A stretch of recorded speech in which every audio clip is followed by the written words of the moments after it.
Good evening to you, and good evening to yourself, Gonzo. How is Tricks? Very well. Sorry, we went a bit early, and I thought I had time for one more scratch of the bum and a pick of the nose, so to speak. I'm very well. How are you? I'm not too bad. You tend to do that when you're on air anyway, really. I do. I think I'm people are not used to proud. witnessing it.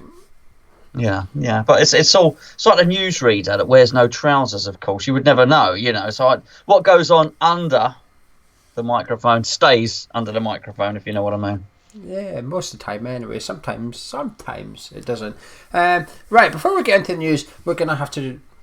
It's the best time. It's the best time to become a patron of Hammers Chat if you wish. It's the start of the month.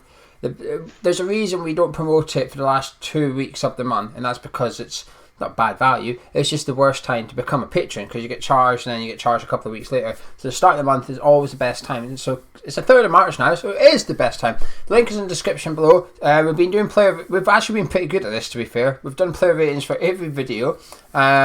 We've got a Miller T, which is basically this.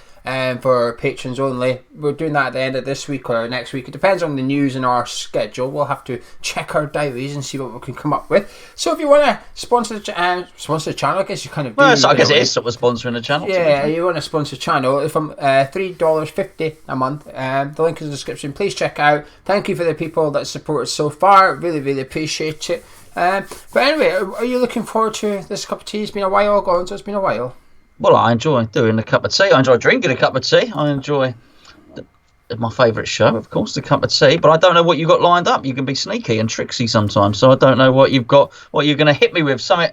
I'm just going to try and not quote something that I've seen on the internet and get it wrong. Really, I'm playing it safe. Playing it with a straight bat tonight, if you know what I mean. It's definitely Fornals and Sochek. That's how you say it. Yeah. Sore cheeks. Yeah.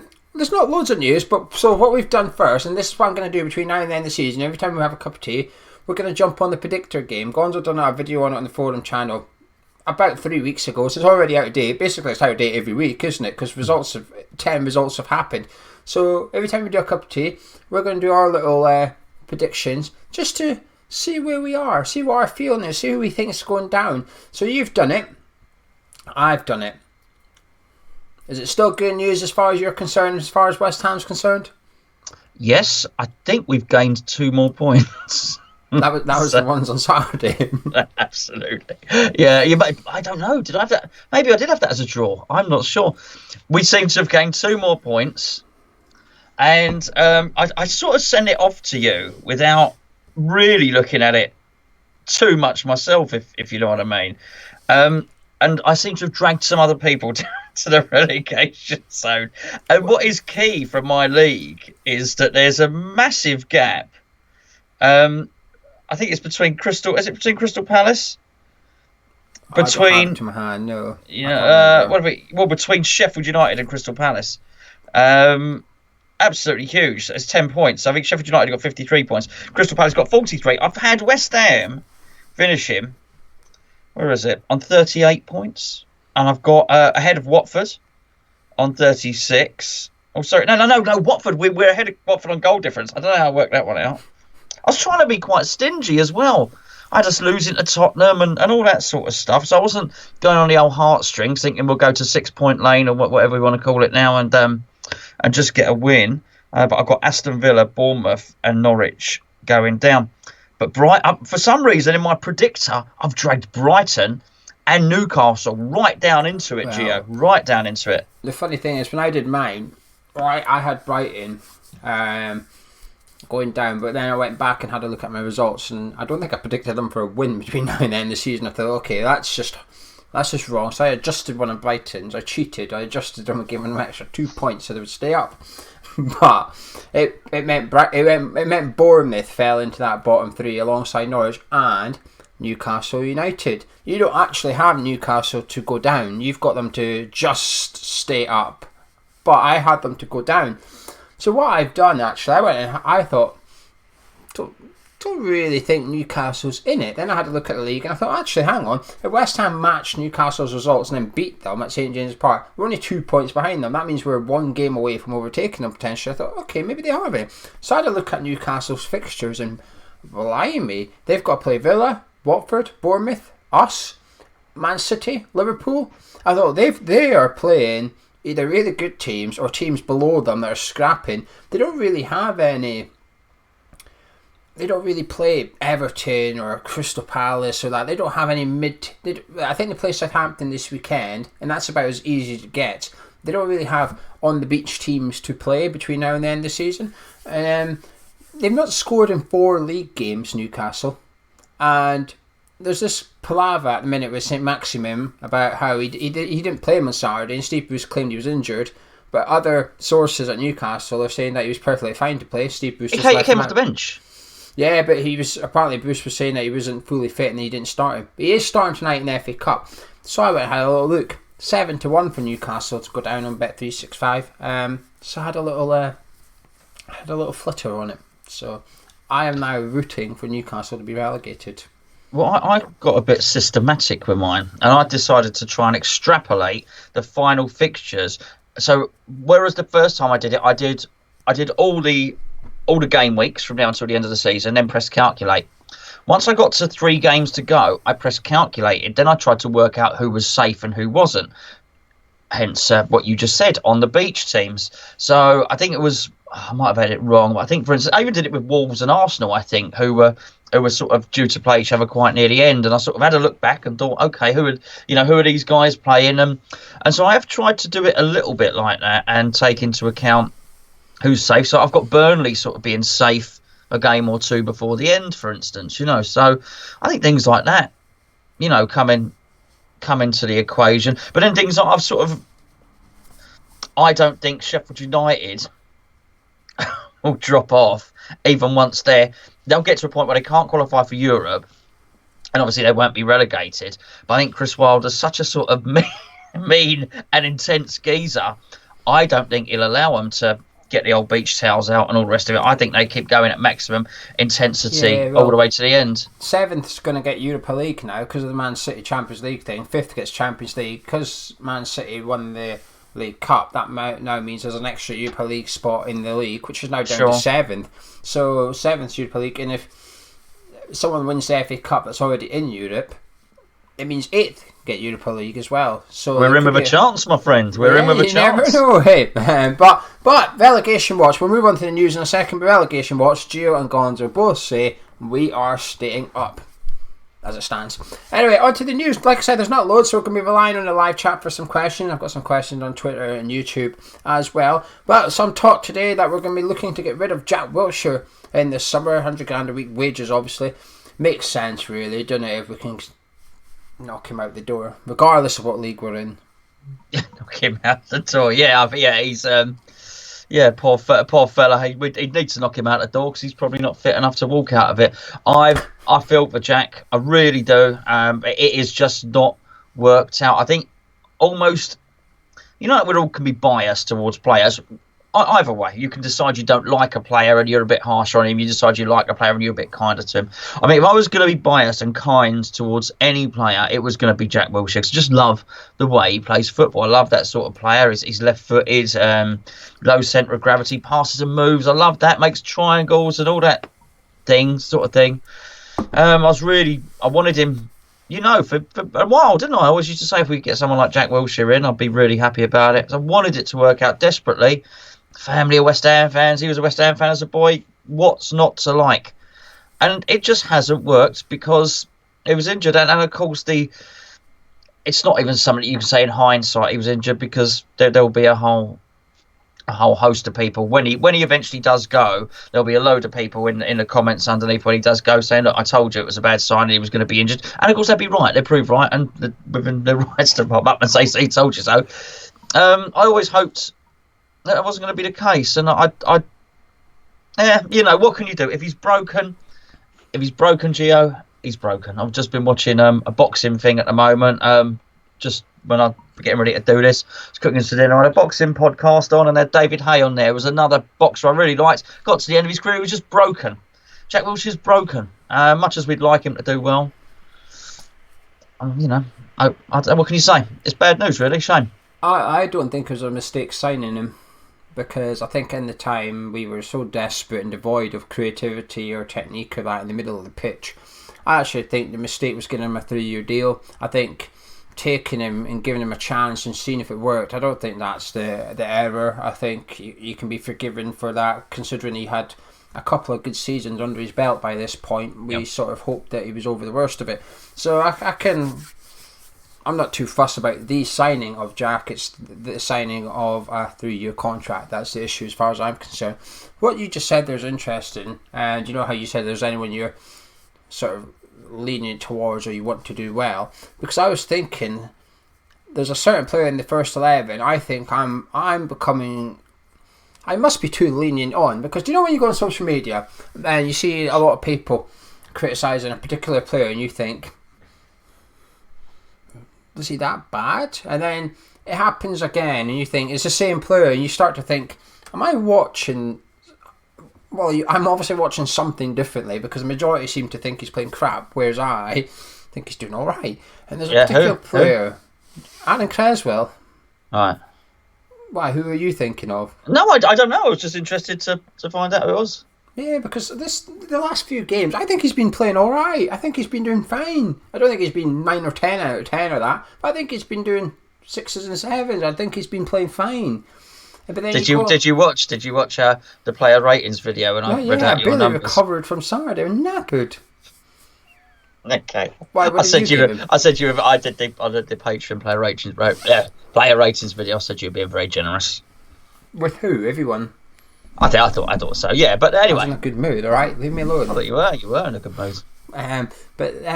Creswell, I think he's been playing fine. But when I go on social media, everybody said he's the only weak link in the 11 and stuff. I think, bloody hell, I must be watching something different. But anyway, there we go. I've also got. I think it's natural. If you remember, before at the start of the season when we were linked with Max, was Maxi Gomez? That was his name, wasn't it? Yeah. And I was saying, no, it's not going to happen. I don't want him as well. He's rubbish. We want to get this guy, Sebastian Haller. And I was a bit ferocious about it, wasn't I? A bit feisty. And then when he started to do a little bit crap, you do start to check yourself and you think, hold on, how much of it is the fact that I want him to do well because I don't want to look like an idiot, or how much of it is actually I do believe he's a good player? Yeah.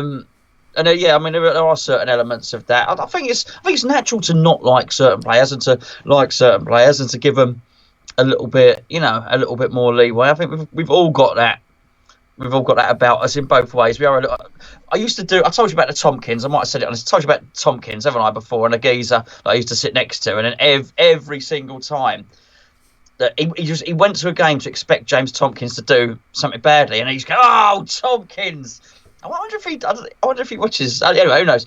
It's before we did videos. Oh, Tompkins. Anytime we'd concede from a corner. Oh, Tompkins. And I remember Tompkins scoring, and we're in the East Stand, and it looked like it did from where we were stood. The perspective where we were sat, it looked like it was going to go wide. And Tompkins went up, and he headed the ball. And it went, and it went in, he went, and he was so, anyway, so everyone cheered, it's like, come on, you Irons, and all that. And he almost couldn't celebrate, and he sort of got up and went, yeah, all right. He was so biased against Tompkins, he couldn't celebrate the goal. So, yeah, Tompkins syndrome, I call it. Is there anyone else I do that with, in your opinion?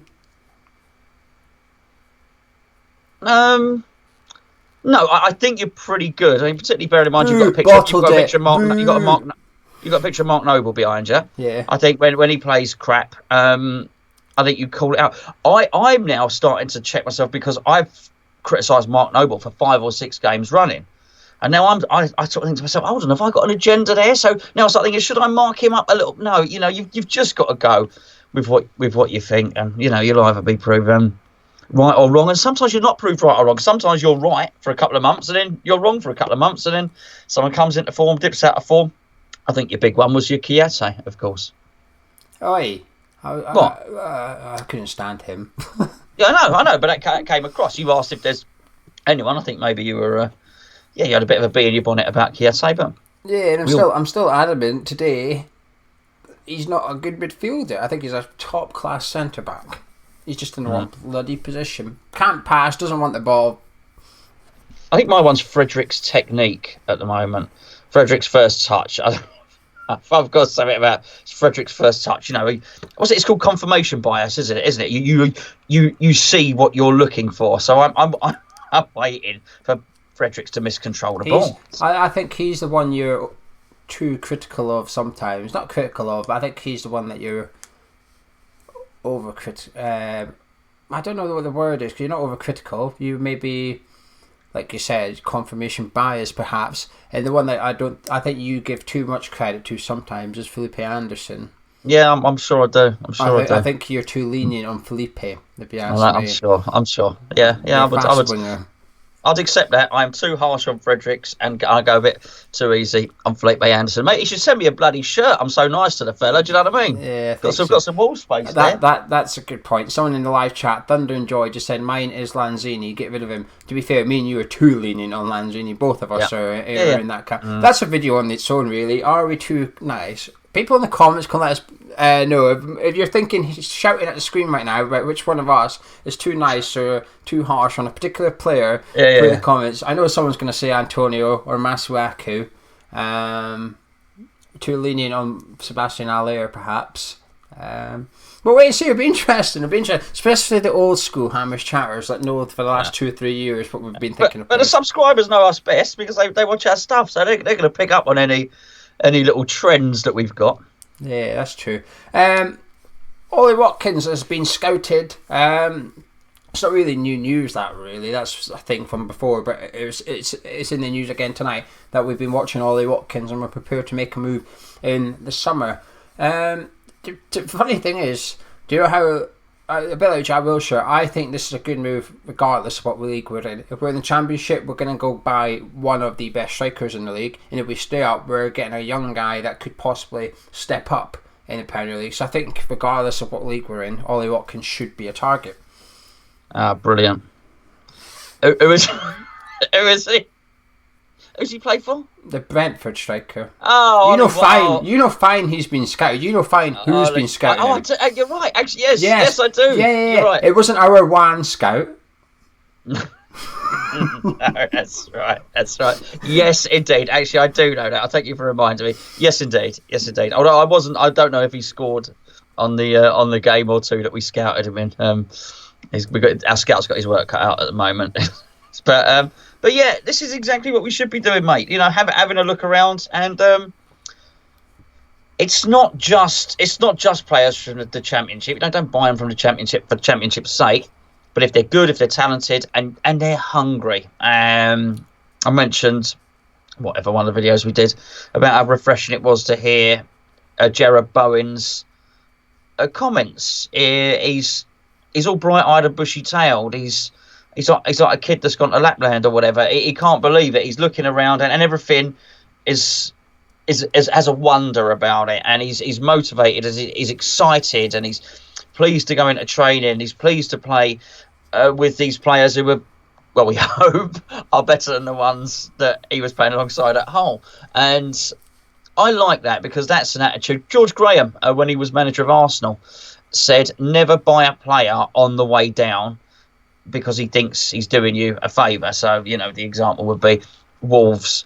Wolves shouldn't go and buy somebody from Manchester United because they will feel that they're doing Wolves a favour, and so on and so forth. I don't think it's a hard and fast rule. There will be exceptions to that. Of course, West Ham had a great one in Liam Brady when he was from Juventus, I think.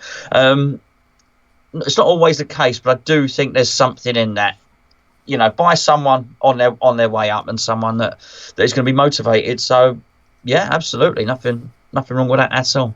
We might have a friendly at the London Stadium in the summer against Rangers. That would be a big friendly, wouldn't it? I'll tell you something. I wouldn't be surprised if there's more away fans and home fans of that one. They'll bring a crowd in their thousands down if they were to get a friendly against us at London Stadium. Yeah, I wouldn't mind that. I wouldn't mind that at all. Do you know something? It'd be one of the best atmospheres ever in that stadium. It'd be flipping friendly. The problem is the atmosphere will be in the away end.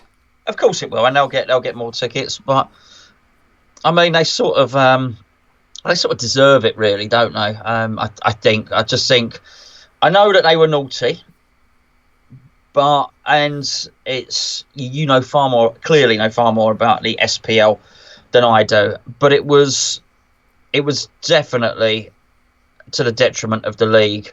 Rangers getting punished in the way they did, and Rangers getting demoted, and only that from the sort of thing. outsiders. Only from the outsiders. It went from a 2-team league to a 1-team league, didn't it? Really. I think the only time I can remember, forget Aberdeen under Sir Alec Ferguson, before he was Sir Alec Ferguson, when he was just playing old Alec Ferguson. Aside from Aberdeen, we had a little period where Hearts had George Burley in charge, and it looked like Hearts were about to win the Scottish League, and then the owner sacked the manager and they didn't win it. Aside from that, it is by and large, as I can remember, the last 10, 20, 30 years or whatever, been a bit of 2-team league, and I think it weakened the broadcasting position. I think it weakened the competitive position, and there was just less competitive games going on there. And I do think it was a detriment, and I do sort of, in many respects, feel a bit sorry for Celtic fans and Rangers fans that they don't get as many big games as they should. And I mean, we digress a little bit here. I'm in the as you know, I'm a rugby union fan, so we have the Premiership. Let's get the Gallagher Premiership, was the Aviva Premiership, and that's the English teams. Basically, the Welsh and the Scottish teams all are playing their own league. There's basically a Celtic league, and I think that's a really, really good idea. And obviously you'd never do it because you'd never be able to extract the Welsh teams from the English leagues now. You know, Cardiff, Swansea probably wouldn't want to do that, but I don't know. I do wonder the validity of, I think, to boost Irish football as well, to have a sort of Celtic league, and to have Glasgow Rangers, Glasgow Celtic, and Swansea, Cardiff, Wrexham, Derry, a Dublin team, that sort of thing. An Ulster team. I think there's I don't know. I think it would strengthen football, certainly. I think just because they don't necessarily compete in the league, Rangers playing likes of Aberdeen, Hearts and Hibs are always bloody good games to watch, just because they're not competitive. It's like watching Liverpool against, I don't know, Wolves perhaps. Wolves will give them a game. It'll be a nice crunchy game and stuff. I don't think they need that. I think Rangers though, just going back to the friendly thing, They made history this season. They're the first ever team to get from the first round of qualifying in Europa League to where they are now in the Europa League. They're maybe in the quarterfinals. So Steven Gerrard's doing all right. Rangers just broke a record there. And they signed that Hadji. I was surprised they pulled that one off. He's bloody damn good, isn't he? Is he? He's been impressing up here. I think there's a few English clubs looking to nick him in the summer. Anyway, not us though. We're going to sign someone from Grimsby. Anyway, the other friendly that's on the horizon, well, only if you're in Australia, is that West Ham are perhaps, possibly, potentially, it seems to be confirmed from Australian sources, although not really English ones, and that is that West Ham are heading to Australia, Gold Coast, for a tournament with Crystal Palace. And one other team in Brisbane are going to be involved in that tournament. So we'll wait for confirmation on our end, but it seems pretty legit. Going by the sources that are repeating it over in Australia. Gonzo, have you heard of... I've never heard of him, so I'm going to struggle to pronounce his name. Pass it over to me. I'll pronounce the name absolutely fine. Yeah, Tony Marshall, yeah. Mm-hmm. Tony Marshall. Yeah, anyway, Benicio Boate. No, never heard of him. Well, he is a 16-year-old winger / second striker at West Ham, but he's currently being scouted by Barcelona, if you ask Gonzo, PSG and Rasenball Leipzig. They're all the ones that are interested in him at the minute. So, kid with a big potential, obviously. So, one to keep an eye on. He's been watched. Yarmolenko and Carlos Sanchez played an hour each in a close friendly.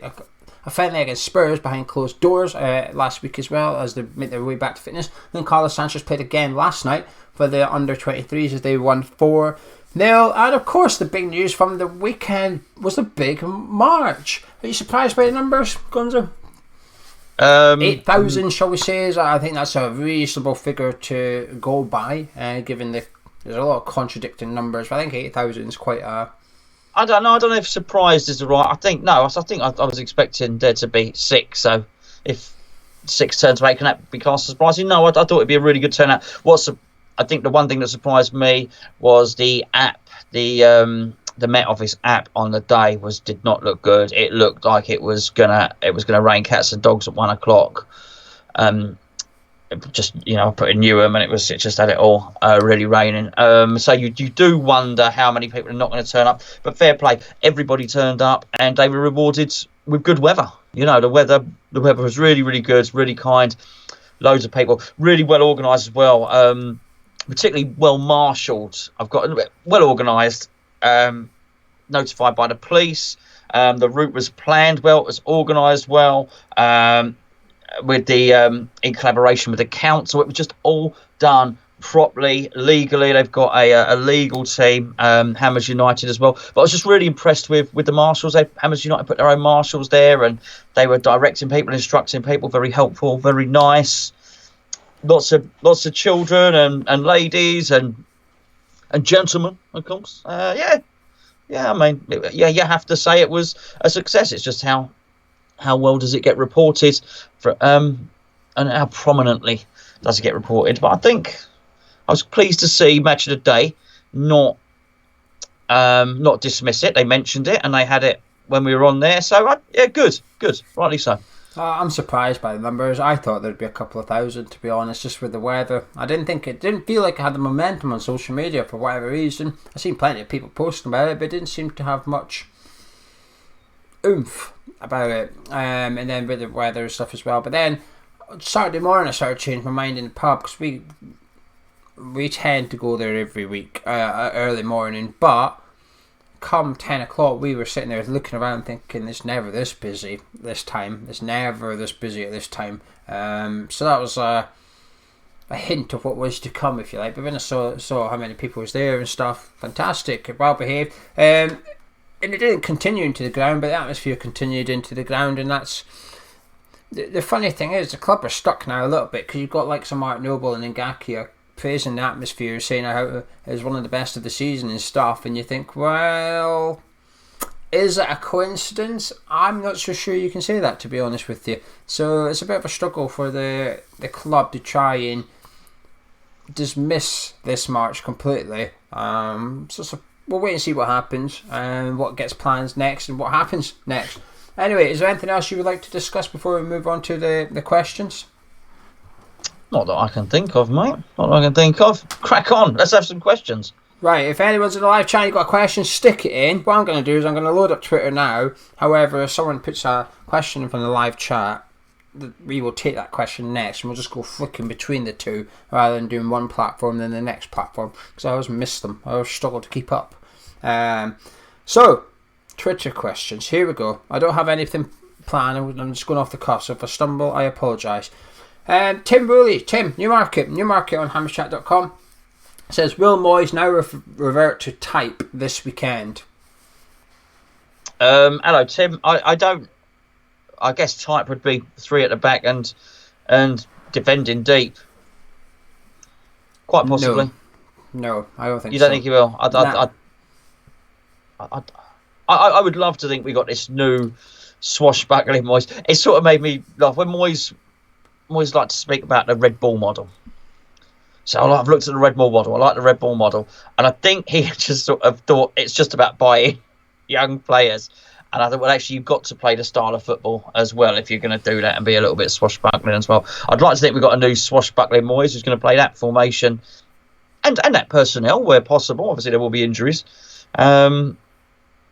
Yeah, I am worried that we revert to 3 at the back and go a bit defensive against Arsenal, which we shouldn't do because they're there for the taking, but obviously we will have an Arsenal preview anyway. What makes you say that, though? We've just gone to Anfield and played 4 at the back. Why do you think we'd go to the Emirates, who are conceding goals, and go defensive? Just pure weight of experience, Gio. I have experience of 2 games of him playing a certain way, then loads of other games of him doing something different. In which he's got his fingers burnt, though. I think the penny dropped after the Man City game. I think he started to think, this lot, the fans that is, this lot are not going to accept defensive football kind of thing. Went to Anfield, attack, got beaten, realised that you got a standing ovation for it, and I just think something clicked a little bit, and I think we'll play the same again against Arsenal. Thomas Longergan says, is there anyone else, who do you think is going to be the next player, the under-23s, to become a first-team player? Well, I don't think there's a lot of players in the under-23s. I think a lot of them have gone out, but I think Diallo is really good. Obviously, I know Ben Johnson represented the club. It might not be. It might well be. Is Johnson an under-23 player? Maybe Johnson that comes back in. Maybe Holland comes back. Maybe Diangana comes back. Could be something like that, of course. But I tell you what, there are some very good players at the moment. Some very good young players at the club. There's absolutely no doubt about that. The centre half, can't remember his name. He's meant to be very good as well. Not, I think. Alisi. I think Moyes is going to put an 18-year-old centre half in the team. But I am pleased what he's done with Ngakia, and because that was another one of my worries about Moyes. Will Moyes put youngsters in the team? And of course, he did put Declan Rice in the team when he was here last time. So I think actually maybe they're unfounded. Maybe my suspicions there. Do I think it was forced on him? Yes. But that's all you can ask for. We've had managers in the past, Geo, where we've actually said, well, look, if this kid is not going to... So, we all thought Martinez might be a player up front. And there were times we had no strikers. And we said, well, hold on. If he's not going to play Martinez now, he's not just... Now's the time. When everyone's injured, play your youngsters. And I think at the least Moyes will do that. It's difficult, really, because do you class Diangana as another 23 player? I don't think so. He's had enough appearances under his belt now. The thing is, I don't think Moyes will put any, it's like you said about the centre back, Moyes won't put any in what I would call a high risk position, if you like. So I don't think we're going to see Trott anytime soon. We're not going to see a centre back anytime soon. So I think that leaves the full backs. Ngakia is there. I can't see him putting Ben Johnson left back while Ngakia is right back. So Ben Johnson would only come in for Ngakia, I think. And then you're sort of moving up the pitch a little bit. I don't know who else there is, to be honest with you. I don't think Holland will be here next season. Even if we get relegated, I think he's going to go out on loan for another year. Cullen, don't really consider him being under 23. You can't. He's too old. He's so, I mean, the superstar is Kai Corbett, isn't it? That's the superstar who's agreed not to go to Manchester United. So clearly we were linked. This kid yesterday has been linked, and whilst the name didn't resonate with me, yes, I saw the video of him doing lots of flicks and nutmegs and pirouettes and all that sort of stuff. But actually, if you want to go and look at some game footage and someone that does appear to be very good, it's Kai Corbett. But have I seen him play? Not at all. But he would appear to be the next superstar. Pitchy England says, I don't know. He's moved up the thing. He's a rapper. Do you know he's a rapper? He's a what? Peach England. He's a rapper. How do you know? Because he sends me his songs. What does he sing? Give me an example. I'm not going to rap, am I? I'm not going to rap it. I don't know. I've not done the lyrics, but I don't know the lyrics. But he's good. Slick production, very good. Hip hop and all that. Yeah, very good. It's US stuff. It's not what do they call it? It's not grime. It's not like UK stuff. It's slick. Very, very slick. What's he say? Have you lost him? Well, I got it back, and then you start talking about rapping. I've got distracted. No, he says how much of it is down to Kevin Nolan. Rebecca says the same thing. It is a change down to Nolan or Moyes. So they're both alluding to the influence of Kevin Nolan. Do you know something? I'm going to give Moyes credit here. I'm not going to pin this solely down to Kevin Nolan. Do I think he's got some influence? Well, yes. I would like to think he does, and I would like to hope he does. Otherwise, what's the point? And I think certainly on the touchline he's got plenty of influence because he's very animated. I even noticed on Saturday, although I was there, because I've seen him flying off the bench a couple of times. He moves that fast off the bench, even from the other side of the pitch, caught my eye, like someone coming running that far down. You think, protester! Oh no, it's just Kevin Nolan coming off the bench. He never moved that quickly as a player, did he? No, he's got faster. I'm telling you, he has got quicker coming off that dugout. He covers quite a bit of time. Quite often he bypasses. Moyes is down there like this. This is Moyes' demeanour, isn't it? Quite often he flies past and you can see Moyes turn around as if to say, who's that? And it's Nolan running around with an iPad in his hand all the time now. But I'm going to say it's a team game. It's not just Moyes, it's not just Kevin Nolan. I think it's a coaching team game. Yeah, don't know. Don't know. I wouldn't claim to have any knowledge, do I? But I guess the question is, do I think? I think Jared Bowen said he was quite pleased with some words of encouragement that Alan Irvine had given him, and particularly had noticed some bits and pieces that the Southampton goalkeeper went to ground early and rushed out of his goal line and things like that. So, yeah, I mean, I do think. I do think there's something in having a full team of coaches there. I do think there's something to be had for just injection of new personalities, whether it was Kevin Nolan or anyone else. I think it's just eases the workload on David Moyes as well, for him to, rather than just him and Alan Irvine, for him to have, he's got the goalkeeping coach as well as he's of course got Paul Nevin and he's got Kevin Nolan there. There's 5 of them there now. That's just better for Moyes. It's better for the club. Ray asks if you were to target a new centre back, would you target Ake or Mings? I think Ake's the more established player, but Mings is a leader. I've looked at him a couple of times, and earlier on the season when he's having a go at one of his own players as well, that impresses me. I think personality counts for an awful lot, and I like people that impose themselves in a sporting arena with their personality, and I think there's too few of them. There are too few leaders in a game of football these days. So I think I'd probably go for Mings because that's an extra thing. I think it's captain material as well. I think I would pick Ake. I think he's just finer. I think he's finer tuned. I think Mings, every time I watch Villa, he always seems to get injured.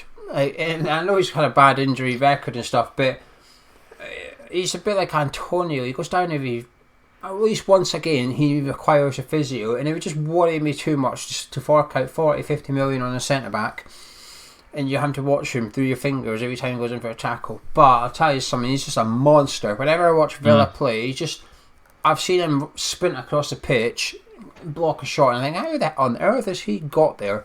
2 fantastic players, but 2 very expensive. It costs you about 100 million to get both of them. I know Ray's not saying get both, but they are probably about 50 million pounds each at the minute now. It's a bit bonkers. Thomas Long again says, is there any player that you would offload in the summer that might surprise people? Felipe Anderson. That might surprise people. Yeah. I don't think so. I don't think there would be anyone that. No, anyone that I would get rid of is not going to particularly surprise anyone. Sorry. There's nothing controversial. I'm not going to say get rid of Diop or anything like that, or get rid of. No, just no. I think you've got to keep your best players. We need to add more good players, rather not get rid of them. Felipe Anderson for me. Everyone's got a price though. But that's not a surprise, Geo. Well, most for you to say that, I don't think it's a surprise for you to say that. But if the price was right, Declan Rice. But that's for everyone, though. I say that to every player. There's one other player that would surprise people. It's Fabianski, and it's not because of Fabianski. It's because of his age. And I think there's an opportunity this summer, and only this summer, for someone to go get Dean Henderson. Now, obviously, Sheffield United will be favourites by a country mile, and I understand why. However, if we were to stay up and there was to be a bidding war, if we were serious about replacing Fabianski long term, I would happily see us spend 30, 40 big money on getting Dean Henderson in. And you couldn't do that with Fabianski here. He's not going to come and play second fiddle for a season. And I don't think Fabianski would sit on the bench for one season. He's only got a year left of his contract after this one as well, Fabianski. So it's on the proviso we basically signed Dean Henderson. But if that was to happen, I would see his progression. I do think, like I keep saying to Gonzo, I do think we're going to have to sell a big player soon, even if we stay up. We just don't have cash. We just don't have any money. And the fact that they had to go sign Bowen and then we're committed to signing Souček as well if we stay up. I know fine what's coming in the summer. Oh yeah. the cupboard is bare and we haven't even signed anyone. Before we even sign someone, the message will be clear. There's no money. We've spent it. We spent it on Bowen and we've spent it on Solskjaer. The summer budget is gone before we've even entered the summer transfer window. So I think we're going to have to... I think this is why Moyes is almost hinting that Declan Rice is going. I think it's almost a given. I expect Rice to leave this summer, regardless of what I think you might not. I would think wouldn't be surprised if he sold Dean Garner to West Brom, actually. No, yeah, would I? Because you can't miss him, can you? He's not part of the squad, so it's not. You don't have to replace him. If they get promoted and they offer 20 million for Dean Garner, I don't even. Honestly, I was going to say the fax. No one sends a fax over. But if they did, I don't even think the paper from the fax machine would touch the floor before we accepted it. Honestly, it's a big money though of 20 million for a guy that's played a reasonable amount in the Premier League, but he's not done it in the Premier League, has he? No, but I've just made that up. But it's. I think it's a reasonable amount though when you look at what the likes of Callum Robinson and that went for without playing in the Premier League, and the fact he's back at West Brom probably says something. But it's a fair figure. I think I wouldn't sell him for anything less than 14 million, for example. 20 million would make me tempted though. It's just as a fan. We're going to go back to Twitter for a little bit, otherwise we're not going to get through them. Woody at Hammers Fans, insurance number Alan. Not football related. We like these questions sometimes. But can you help me sell a debate between me and my missus? Here we go. Definitely. Do chips belong with a Chinese? I don't think they do, but my youngest daughter doesn't eat Chinese, so whenever we get a Chinese, we have to get some chips. So she sits down with a balanced meal, a healthy meal of chips and prawn crackers. So do they belong with one? Possibly not, but you might well have to have them with a Chinese. I think it's acceptable. Like, not chips on their own, obviously. You've got to have something just as a replacement for, not as for direct for rice, but if you want to go half and half, I think half and half is acceptable. Half rice. I steal her chips and put them in with my rice and stuff. Yeah. Because she can't eat the whole. They do a big bag, don't they? A big white paper bag of them. I do take some of them and just mix them in with my Chinese cashew nuts and all that. Yeah, nice. Jazza, do you keep your chocolates in the cupboard, in the fridge, or in a packet of sand? I'm unsure about the sand. I don't know about that. The cupboard or the fridge? Well, he's going to have to explain himself there. It's nothing weird, but keep them in a cupboard or fridge. I've got some in the fridge. I keep some. Well, it's empty, I'm afraid now. The man cave chocolates sit in a man cave. It's a secret. Nobody knows about the man cave chocolates. Your families need to start watching these videos, to be honest. I'm a bit disappointed at the lack of support. They're sick of the sight and sound. I mean, they don't watch our videos. Depends. Fridge. I think a whole nut, because I quite like Cadbury's whole nut. If you put it in the fridge, that stuff will break your teeth. What's the sand, though? What's the sand? I don't know. He's not replied about the sand, Jim. Well, he wants to reply. Don't know. Nothing. But no. Bit gritty, wouldn't it? Imagine just saying it. I don't think it means. I think he. A, I think he was only joking. But B, even if he did, wasn't. I don't think he means out the packet. I don't know. It's like dropping your ice cream when you're at the beach in the sand, and then when you lick it and start eating it again, it's disgusting. What do you mean when you look at it? You mean if you look at it? When, if, you know. No, I've got to have my chocolate in the cupboard because I don't know. I like to suck it, put it in and just let it melt, don't you? So it'll take longer if you do that when it's in the fridge, won't it? I'll probably get tired. I'm pretty lazy these days. I think I'll get halfway through a chunk and I'll be a bit like, I'm knackered doing this. That's enough for me. Sucking this for all night. Yeah. Bloody hell! They don't pay me enough on Patreon for this sucking. No. Right, Cameron McCord says, do you think if we give Alia a partner for the rest of the season that he will score enough goals to keep us up? I think carry on doing what we're doing. Then he will either get enough goals or enough assists to keep us up. Whether you want to call it a partner or two partners or a front three or whatever. Yeah, I think do what we do. Players in support. Call it what you will. Partnership. Triplership. What are you trying to do? I don't know. They're inventing some new stuff. Give get players up in support and close to him, he will either assist or get enough goals to keep us up this season. Yes. Yeah, I agree. I think so. That's why when we did our preview last week, we both said we want Ali up front because the boy's got talent. He's got plenty of it. It's just about getting the maximum talent out of him, and the best way to do that is by getting people close to him. But to be honest, I've yet to see any striker in football where you watch him and you think, do you know something? I think he works best up front on his own, 20 yards away from everyone. I'm not sure a striker like that exists. There's some strikers that will cope with it and do all right, but performing to his best, he does not. John Bish, if we can replicate the last two performances, can we get 6 points against Spurs and Arsenal? No. All right, okay, Mr. Negative. I don't think we will either, to be fair. But could we? Could we, though? Yes. These both Spurs and Arsenal are there to be got at the minute. They're not impressive, but will we come away with 6 points? Nah.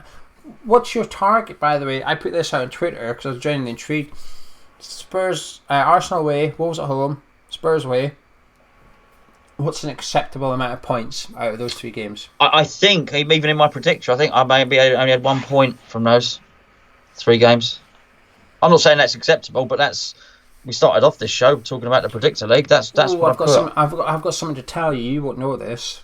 No. Before we play Wolves, yeah, on the Thursday they play the Europa League away to Olympiacos. So they're over in Greece on Thursday before they play us.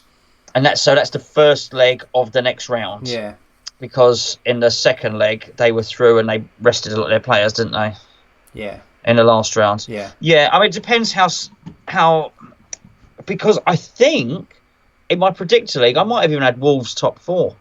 So did I. I kept putting them to win. I think they. Yeah, I know. Get me too. I didn't help. I didn't mean to. I just kept putting them to win. I think I put them to win 2-1 every game as well.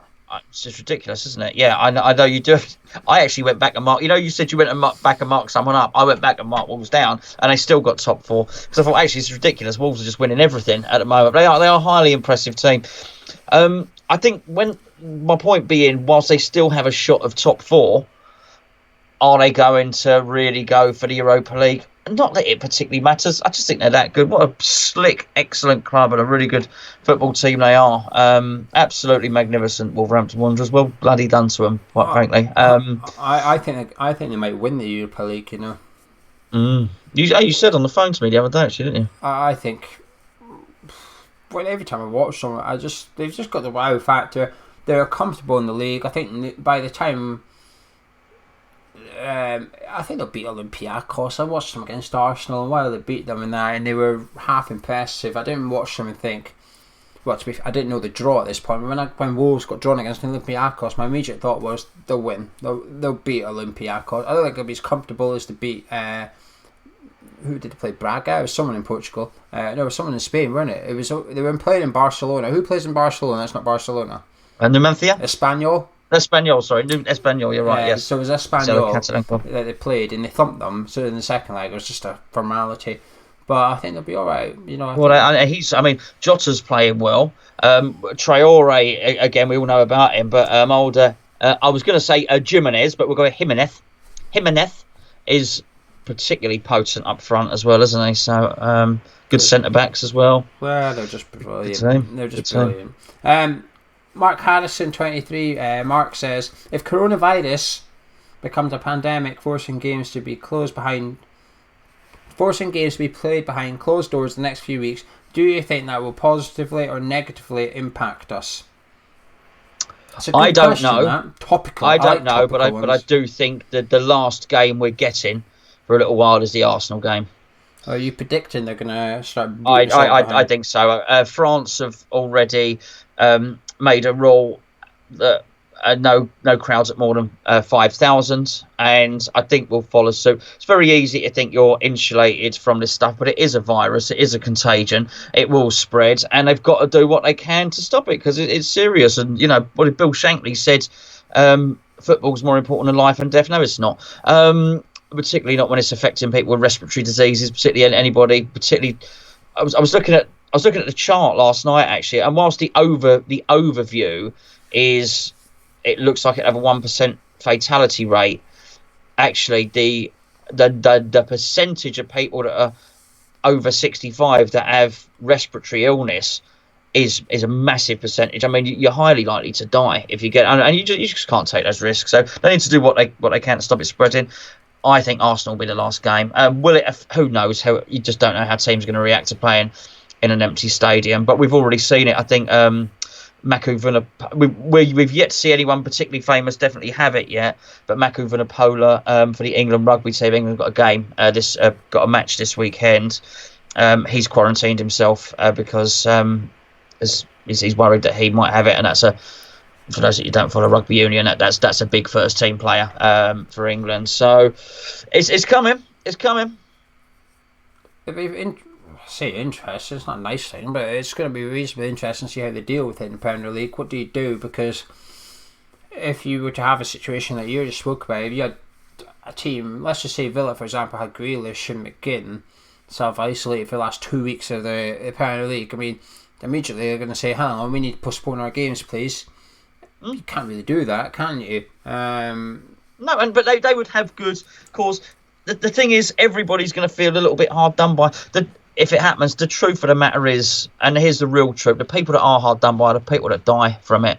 And there are going to be, and not just people in everyday life. There are going to be people in a football club who are susceptible for it. Whilst the first team are all young, fit young men, there can be people in and around the football club that aren't. Crikey. I mean, just to sound morbid. So, someone like David Gold is in poor health. Do you know? You got to be careful with these things. And I'm not doing that to prompt any. I'm really not. I actually wish I hadn't just said that. But there's going to be older people with illness and all the rest of it, and your chances of it being a fatal disease absolutely jump up if you're ill anyway, if you've got something wrong with you. They need to do what they got. You've got to do what you've got to do. But unfortunately, they didn't contain this when they should have done. Everyone's late. Everyone's reacted very late to it, and now it's out. And a lot of people are going to. Most people will catch it eventually. That's what's going to happen. I think a lot of people have it. They just don't know, and you'll never know because you'll just get rid of it because you can beat it, but the old and the weak will struggle. Essentially, I think back to his question. I think it'll ruin football because how's it? Surely part of a player's motivation is the fans, and if there's no fans in there at all, does it suck the emotion out of the game a little bit? I think it might do. If you have a shot and instead of the crowd doing their kind of noise, you've got two men in the touchline clapping, shouting, "Unlucky, keep going." I think it'd be difficult to concentrate almost on. You're going up to the stadium on the bus, instead of seeing people everywhere getting ready for the game, it's just deserted. I think it would just be a bit. They'd need to up the game with the commentary. I don't think you'd get. You're not going to get away with just normal commentators. They could almost do with getting, like the old Sky used to do with the old fan commentators and all the rest of it. They need to generate something else, or maybe like the comedies would have the canned laughter, some finding our terms and conditions of our season ticket, there's something about the stadium getting closed due to some sort of virus. You don't get any money back or nothing. You just lose your game. Sorry, but we'll wait and see. Ricky Allen says, "Is a stadium tour worth doing?" Yep, I would say so as well. We'll take one or two more, and then we will take a couple from live chat and start wrapping this one up. DJ Blokey, chili con carne or spaghetti bolognese? Chili con carne, but slice of white bread as well with butter on it, and take the chili con carne, mix it with the rice, and put it in make a chili con carne sandwich. Very nice. No, spaghetti bolognese for me. I do like Italian food, so spaghetti bolognese. Would you put red wine in it though? No, I've tried. Someone, when I shared a house, someone made it for me like that, and I did not like it. Bit funky, isn't it? I don't know what it was. It was just a bit unusual, perhaps, and maybe that's why I didn't like it. I don't like change. So when change appeared on my plate, one was not happy. You booted him out. Got rid of him. Well, tenancy terminated. over food, and I think I'm perfectly within my right to do that. To be honest with you, so it's an important thing. But you do need the correct garlic bread or dough balls to go with it. They can ruin it if you don't get them right. You can get that. You get that wrong, you're in trouble a little bit, and you need a couple of breadsticks, to get you in there when you're cooking. Oh, right, okay. Get you on. Do you dip the breadstick in the sauce as you're doing it? Of course. Oh yeah, nice. Not the red wine. Directly into the normal sauce, and happy flipping days.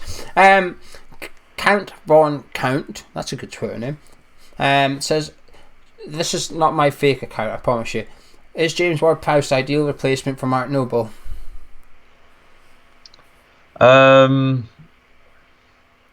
We'd never get him.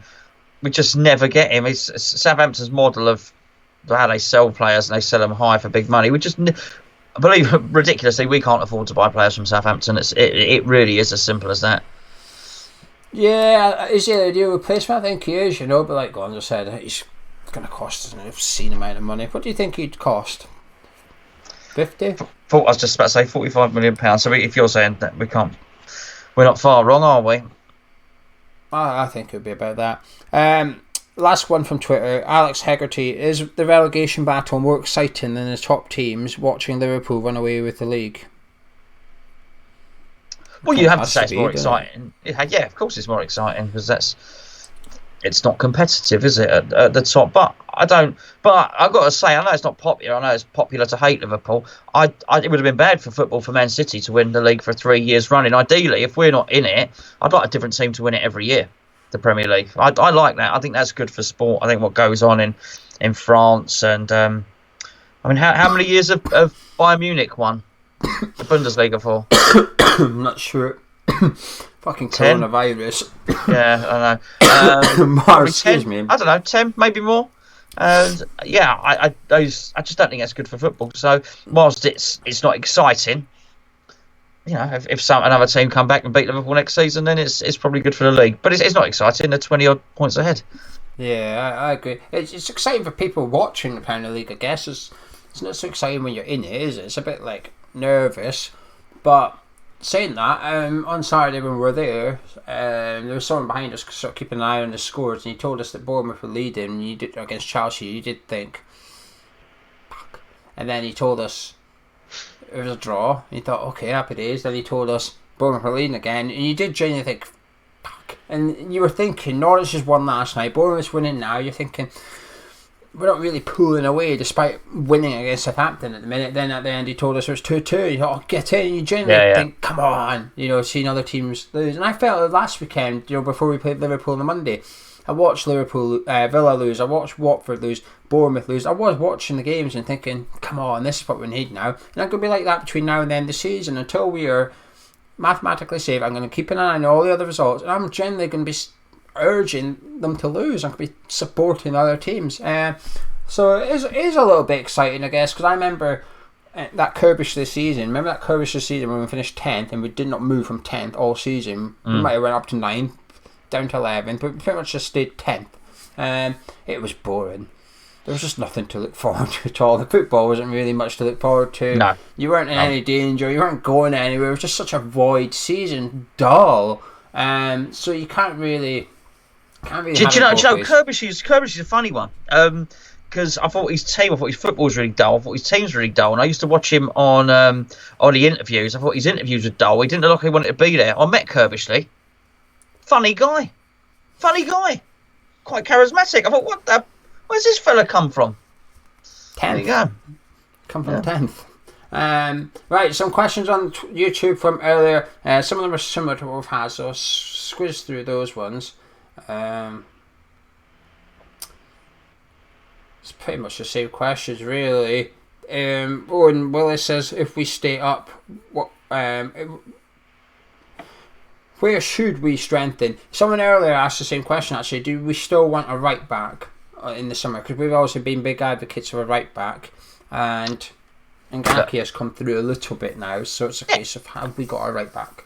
It looks like we have a right back, and Ben Johnson's come through. That being said, if the opportunity came up to buy someone like Max Aarons, we should absolutely do it. no doubt about that at all. We don't know what's going to happen with these kids. We don't know how much they're going to develop and push on. Yeah, it's as simple as that. I'd still think I'd like to find an athlete somewhere that can play central midfield. Where would he fit in with Sorchek and stuff like that? I still think it's something that needs to be addressed, because I think we may well have the conversation. I am not a great fan, Geo, of people making up their perfect 11s and then saying, "Oh, we don't need this player." We get injuries. Every team gets injuries. We still need a runner to play in midfield, and they will get to play plenty of games. So what's your number one, as it stands? This is, you can change this between now and then, obviously. As it stands, what's your number one priority position? Central midfield. See, I think Solchek's all right in there. Left back's probably high on my list. I think centre midfielder as well, but for second priority, just to be different from you, I do think a left back is on there, because Creswell's now, he's getting on a bit, isn't he? Creswell, he's been here for a few years now. He must be 30 now. I think he's probably only just turned 30. But I wouldn't mind seeing someone come in that can challenge him at least for that position. And Salma Suaku, to be honest with you. But we'll do a video near time about who to sell and who to buy. The live chat, we're going to start taking your questions and we'll start wrapping this one up. Abba says, Gonzo, who's your second team? Would be QPR. Which is my brother's team, and was my dad's. I often speak about my dad. My dad was my stepfather that got me into West Ham. My original father, that sounds just weird, doesn't it? Was a QPR fan, and but he wasn't a massive fan. But my brother's a QPR fan. But then again, me nan was a Geordie, so don't mind them. Yeah, if you like, it possibly would be QPR. My nan used to live right opposite the stadium as well. What, up at Newcastle? Sorry, no, no, at QPR. Oh, that's rubbish. I was already asking if your nan went to Floritas. No, I wouldn't. No, to be fair, my nan came down from Newcastle at 1929 or 1930, something like that. So I doubt whatever Floritas is. I doubt it was even a twinkle in someone's eye in 1929. It's a venue in Newcastle. Thomas says, do you prefer to see a big club get promoted to the Premier League, or do you prefer to see a smaller club get promoted? I don't mind. I don't really care. I'm a bit of both, to be honest. 3 teams come up, don't they? So I'd like a variety. I wouldn't mind a Leeds coming up, but I wouldn't mind seeing a Brentford in there as well. You know, a bit of both. Yeah. That's a nice story. Brentford would be a good one. Yeah, I think they will stay up, to be honest with you. Gary Page, if you stay up, Brady goes, or go down and they all go?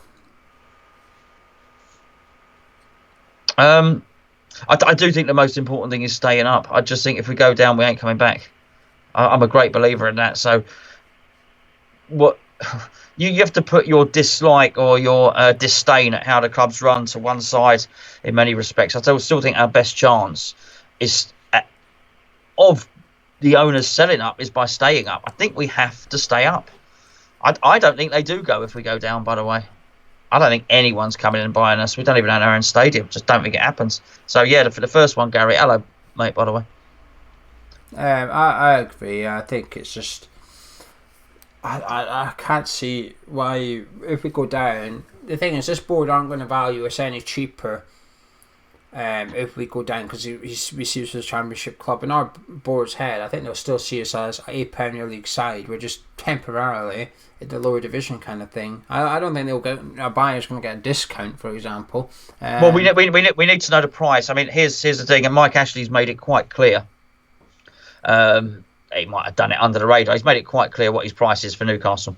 Yeah. So I think it was 330 million or something like that. That's what he wants. Our owners, well, look, I'd like our owners to leave, quite frankly. What I'd like to know is what the price is. what the price. No good saying sack the board. They're not going. You can't sack them. They own the club. Yeah, but you see, this is where I disagree. I think you can, essentially. I think they can come off the board if you want. They can run the club. They can own the club. They don't have to be involved. That's not Sullivan, Geo. No, but I agree, it's Sullivan's life. He has to. Even if he sells West Ham, I tell you now, he's buying another football club. Yeah, he loves it. He loves it day to day. If he don't even use his swimming pool, he sits in his office. All he does is sit in his office answering emails all the time and do it. He loves it. He absolutely loves it. I tell you. No, I'd love to know the price. We'd all love to know the price. What is it? What do you want? Tell us now. What is it? At least we know what we're working with. 450 million, 500 million. What do you want? Tell us. Andy says, "What's your favourite pizza?" Oh, well, if I'm drunk on the way home from the football, I will often get off. I'll stop off at Domino's and I'll get a cheeky little Hawaiian. But it's not my favourite. It's just when I'm drunk. That's quite nice. I quite like a pizza with Roquito peppers. They're sweet, very, very, very hot peppers. A bit of chicken, some Roquito peppers on there. I'm getting lovely. hungry, to be honest. I do like a pizza. I like Texas barbecue chicken from Domino's. That's my thing. That pizza's delicious, but you got to order cookies as well. Pizza might well be the best food in the world when it's done properly. You know that one up in Westfield, like the stone baked pizza. Remember that? Yeah. I don't know, this fresh one when it goes straight in that wood fired stone baked oven. I think that's where we had our first meal together, potentially. Not counting like chips out of burger van. That sounds very romantic, and I think you're right. You're right. It was romantic. We used forks and knives to eat pizza. It only because A, we were giving them, B, we were filming it, and C, it was a messy pizza to eat without a fork and knife. Pizza though, good pizza. Yeah, I could have eaten more than a pizza on that one. Right, is there anything else you want to say, or do you want to?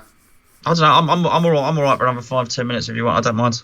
Oh, you've got 10 minutes, have you? Okay, right. We'll keep your questions coming in then. Someone's asking about Boris Johnson having a baby. That was a miracle. That is a miracle. Thomas is suggesting we have a pizza with an egg on it. I have tried it. Not a massive fan, but it wasn't disgusting. I thought it would be disgusting. But no, I wouldn't. Having done it once, I would not choose to have one. Yeah, I'll be honest, it sounds fucking rank. It wasn't. No, it sounds it. It wasn't as rank as that. Do you like egg? I'll eat them, but I'm not the biggest fan of egg. For example, when I go to Maccadees and I get my bacon McMuffin, I have to remove the egg on the custom menu. I don't like those ones. I can't touch those things, man. Yeah, you've told me that you don't touch them, and I'm still not convinced. Disgusting. Yeah, well, I quite like egg. I love a poached egg, runny poached egg on toast. Oh, lovely. But the funny thing is, there's so many powerful flavours on a pizza. It's not like you particularly taste the egg anyway. So there's no point. Stick with your ham and mushroom or whatever you're having. Yeah. Jazza, do we need a backup / long-term replacement for Michail Antonio? I think quite possibly we've got one. Let's be fair. We're probably blessed in that department because we've got Felipe Anderson that can play there, and we've got Nathan Holland who we were hoping is going to do good things. At Oxford, you've got Dean Garner who can come back. They've got Dean Garner. I think he's left-footed, isn't he, Dean Garner? I think he's left-footed. Yeah. Dean Garner can come back as well. We've got, and if you want to go younger than that, we've got this lad Corbett coming through as an attacking midfielder as well. I think in many respects what we probably don't need to do is go out and spend 30 million on someone like that. We've just bought Bowen as well. I know he needs to play the other side. There aren't too many players like Antonio either that gives you what he gives, which is that brute strength. You're going to be getting someone slightly different anyway. I don't know if there's anyone as. And don't say Traore because there's no that's gone. We had a chance to sign him 2 seasons ago. We ain't ever signing that guy now. I can assure you. I don't think you have to get someone in that's like exactly like Antonio, in my opinion. I think maybe you get him covered in terms of position, which is second striker at the minute. And that's why I think the Ollie Watkins link's a good one, really. If we can get another striker in, I think he's covered. Gets injured, we've got someone to play up front. We've got someone to play out wide. I think we're fine, really, to be honest with you. I asked, do we still prefer the boats to the football? Do we still prefer the boats to the football? Yeah, we often complain, don't we? That football's a crap thing. Sorry. Well, I mean, the football was excellent at the weekend. I mean, you got to realise we go down the boats, we see our mates, we have a drink, we have a bite to eat, we have a jolly nice time. We generally go in, and the football's terrible.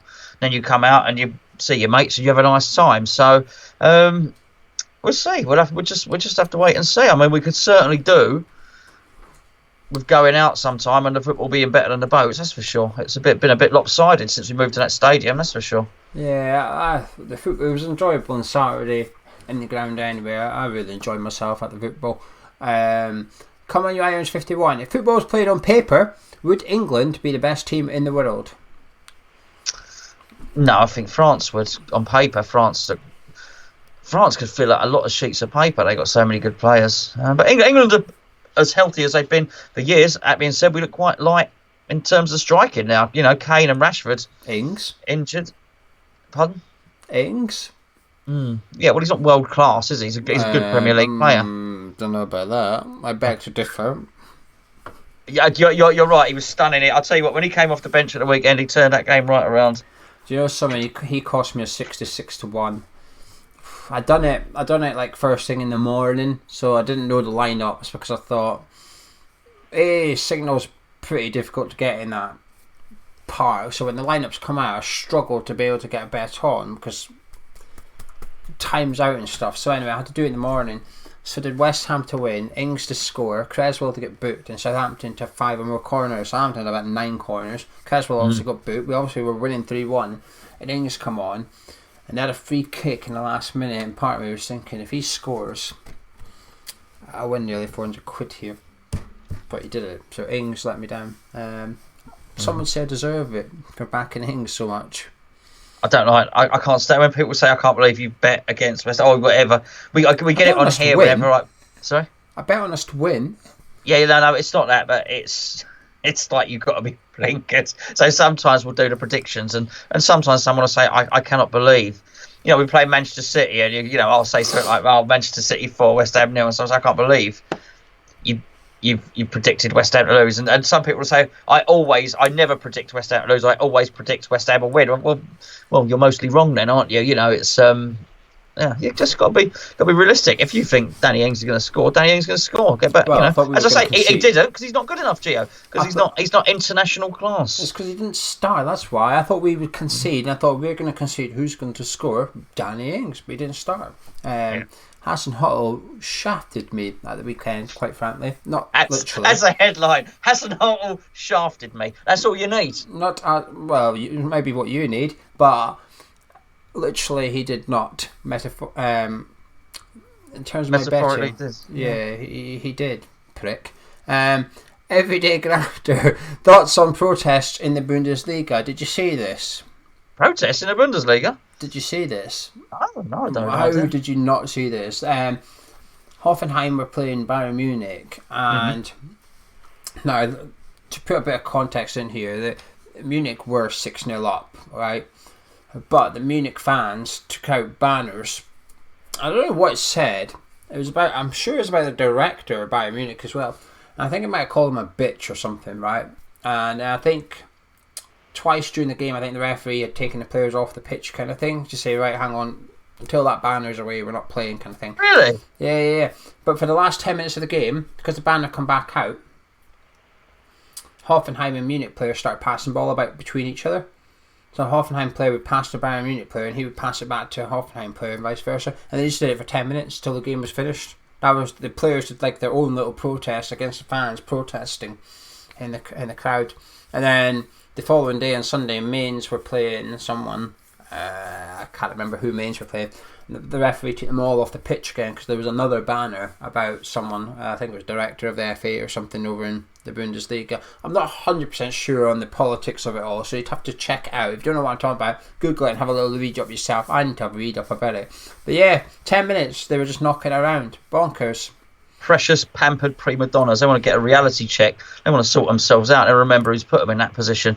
I don't know. I was saying, whatever the politics are, if what you're saying is they don't agree with something fans have written on the banner, they want to remember where their bloody wages come from. I'll tell you what, that is an absolutely disgraceful thing to do. They clearly think they're so far above and beyond the fans that they can. That's basically teaching them a lesson, is it? We'll teach the fans a lesson. Not